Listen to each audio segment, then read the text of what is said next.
قبل انطلاق كل مباراة في كأس العالم يتكرر مشهد واحد أمام أنظار ملايين المشاهدين حول العالم. اللاعبون يصطفون، الأعلام تفرش على أرضية الملعب، وتظهر في وسط الميدان كرة عملاقة تحمل خريطة العالم.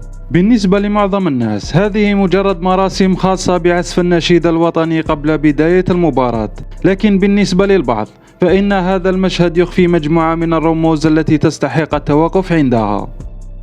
فعندما تلتقط الصور من أعلى الملعب يبدو المشهد مختلفا تماما عما يراه المشاهد من المدرجات أو عبر شاشة التلفاز. هنا يبدأ أصحاب هذه النظرية في ملاحظة ما يعتقدون أنه ليس مجرد تصميم عشوائي، بل تكوين بصري يحمل مجموعة من الرموز المرتبطة بالماسونية.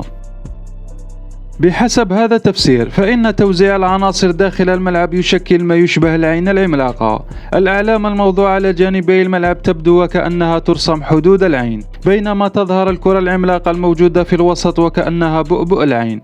وعندما تشاهد الصورة كاملة من الأعلى يعتقد بعض المتابعين أن الشكل يقترب من رمز العين الذي كثيرا ما يربط في الثقافة الشعبية بالماسونية وبما يعرف بالعين التي ترى كل شيء. ويرى أصحاب النظرية أن هذا الرمز لا يمثل مجرد عين عادية، بل يرمز إلى المراقبة والرؤية الدائمة، ولهذا السبب يعتقدون أن ظهوره في حدث عالمي بهذا الحجم لا يمكن أن يكون بلا معنى، خاصة وأن كأس العالم يعد من أكثر الأحداث مشاهدة على وجه الأرض.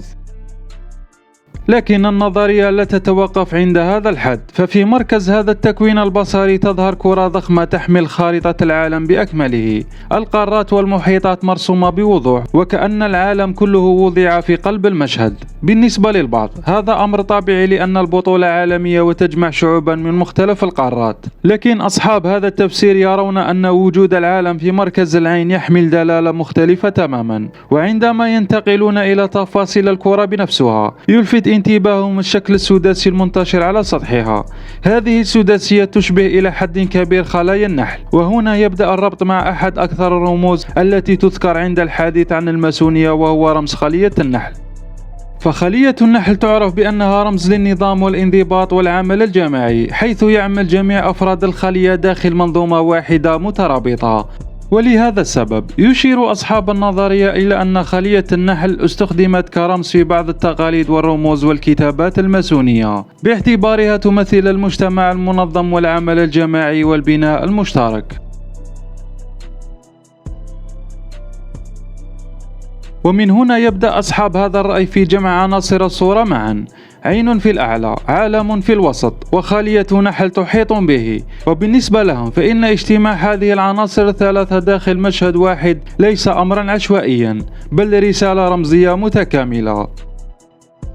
فالعين تمثل المراقبة، والكرة الأرضية تمثل العالم بأسره، أما خلية النحل فتمثل المنظومة المنظمة التي يعمل الجميع داخلها. وعندما تجتمع هذه العناصر في صورة يرى أصحاب النظرية أن الرسالة المقصودة تصبح واضحة. وبحسب هذا التفسير فإن العالم كله ممثل داخل الكرة الأرضية، والكرة موجودة داخل خلية النحل، بينما تراقب العين هذا العالم من الأعلى، أي أن البشرية كلها موجودة داخل منظومة واحدة وتحت مراقبة دائمة. ولهذا يعتقد أصحاب النظرية أن الرسالة الرمزية للمشهد هي أن العالم محصور داخل الخلية، والخلية تحت نظر العين. وبالطبع لا يتفق الجميع مع هذا التفسير، فهناك من يرى أن الأمر لا يتعدى كونه تصميما فنيا خاصا بمراسم النشيد الوطني قبل المباراة، وأن الأشكال التي يربطها البعض بالماسونية ليست سوى عناصر بصرية مرتبطة بكرة القدم والبطولة العالمية. لكن رغم ذلك تستمر هذه النظرية في الانتشار مع كل صورة جديدة تلتقط من أعلى الملاعب، ومع كل نقاش جديد حول الرموز التي تظهر في الأحداث العالمية الكبرى. وفي النهاية يبقى السؤال مفتوحا: هل ما نراه مجرد تصميم احتفالي يهدف إلى إبراز الطابع العالمي للبطولة، أم أن هذه الرموز تحمل معان ورسائل أعمق كما يعتقد أصحاب هذه النظرية؟ منذ اللحظة الأولى في الحفل تظهر الكرة الأرضية بأكملها موضوعة فوق هرم أزتيكي ضخم، وبحسب هذا التفسير فإن اختيار الهرم لم يكن عشوائيا، بل يرمز إلى تضحية عالمية يتم فيها وضع العالم فوق هذا البناء الرمزي.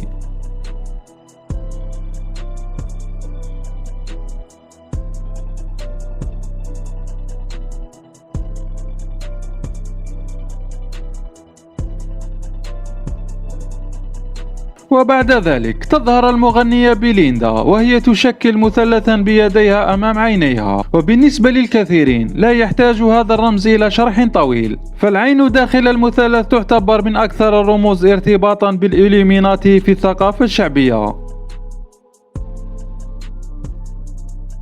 وفي مشهد آخر يظهر لابوبو وهو يحمل الكأس الذهبية. في هذا التحليل يتم ربط هذا المشهد بزانية بابل أو المرأة القرمزية المذكورة في سفر الرؤيا، وسفر الرؤيا هو آخر أسفار الكتاب المقدس المسيحي، ويحتوي على العديد من النبوءات والرموز المرتبطة بأحداث آخر الزمان. ومن بين أشهر الشخصيات التي وردت فيها المرأة القرمزية التي توصف بأنها تحمل كأسا ذهبية، وهو ما يدفع أصحاب هذا التفسير إلى الربط بينها وبين المشهد الذي ظهر في حفل الافتتاح. الكأس هنا لا ينظر إليها على أنها مجرد جائزة رياضية، بل كرمز يحمل معنى مختلفا تماما. وفي الوقت نفسه تظهر شاكيرا إلى جانب بورنا بوي، وهنا يبدأ جزء آخر المرتبطة بالجمعيات السرية. ومولوخ هو اسم ينسب إلى إله قديم ذكر في بعض النصوص التاريخية والدينية القديمة، ويرتبط في الروايات التقليدية بطقوس تقديم القرابين البشرية وخاصة الأطفال، ولهذا السبب أصبح اسم مولوخ يستخدم كثيرا في نظريات المؤامرة عند الحديث عن التضحيات والطقوس السرية.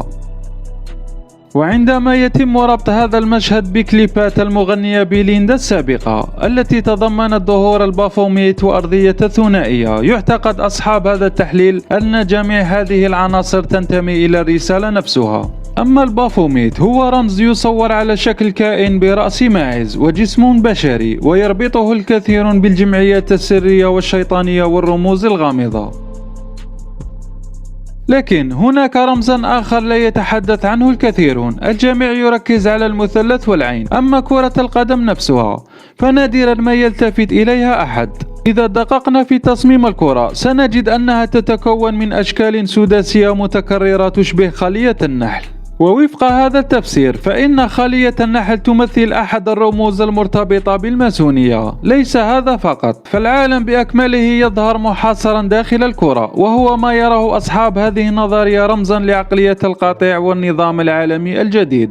وفي الأخير يعتقد البعض أن ما ظهر لم يكن مجرد سلسلة من المصادفات، بل مجموعة من الرموز التي تم تقديمها داخل عرض واحد أمام ملايين المشاهدين.